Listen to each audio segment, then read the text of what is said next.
अस्सलाम वालेकुम। आज का हमारा टॉपिक है नौज़ायदा बच्चे को कैसे नहलाया जाए। मेरा नाम डॉक्टर अब्बास मिरानी है और मैं बच्चों का स्पेशलिस्ट हूं और निश्तर अस्पताल में जॉब कर रहा हूं। इसके अलावा मैंने अपना एक प्राइवेट क्लिनिक बनाया हुआ है जो कि मेरे एरिया रंगपुर में वाक़ है और ये एक बैकवर्ड एरिया है। वहाँ के लोगों के लिए ये वीडियोस भी बनाता हूँ ताकि उनको ये चीज़ें पहुँच सकें, ये मालूमात, और वो इससे फ़ायदा उठा सकें। इसके अलावा जितने भी मेरे जानने वाले हैं फेसबुक पे या सोशल मीडिया पे, उन तक भी ये मालूमात पहुँच सकें।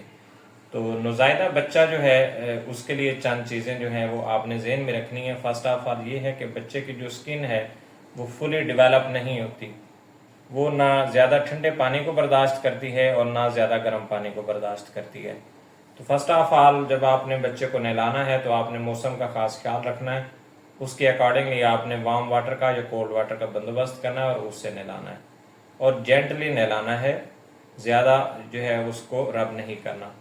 इसके अलावा जो हमने चीज़ माइंड में रखनी होती है वो ये होती है कि जो बच्चा है छोटा, उसका जो सांस है वो इतना लंबा नहीं होता, वो ज़्यादा देर के लिए सांस नहीं रोक सकता। तो जब आपने बच्चे के चेहरे पे पानी डालना है तो आपने कोशिश करना है कि थोड़ा पानी डालें।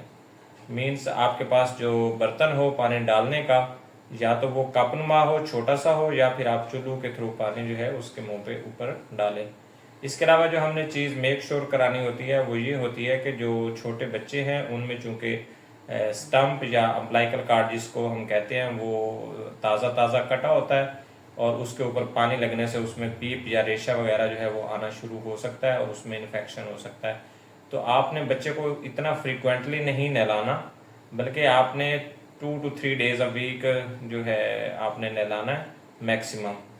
और क्योंकि बच्चे जो है वो इतना ज़्यादा गंदे नहीं होते लाइक हमारी तरह या थोड़े बड़े बच्चों की तरह, तो उनको फ्रीक्वेंट नहलाने की ज़रूरत नहीं है। तो आप वीक में मैक्सिमम जो फर्स्ट वीक है जब उसका अम्बलाइकल कार्ड जो है वो मौजूद है, नहीं गिरा, स्टम्प जो है नहीं गिरा, साथ मौजूद है, तो आप 2 से 3 मरतबा नहला सकते हैं और उसके बाद जो है आप जो भी रूटीन रखना चाहें वो अपना सकते हैं।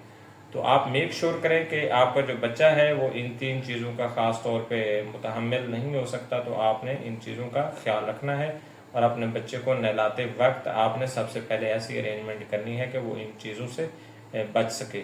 Thank you.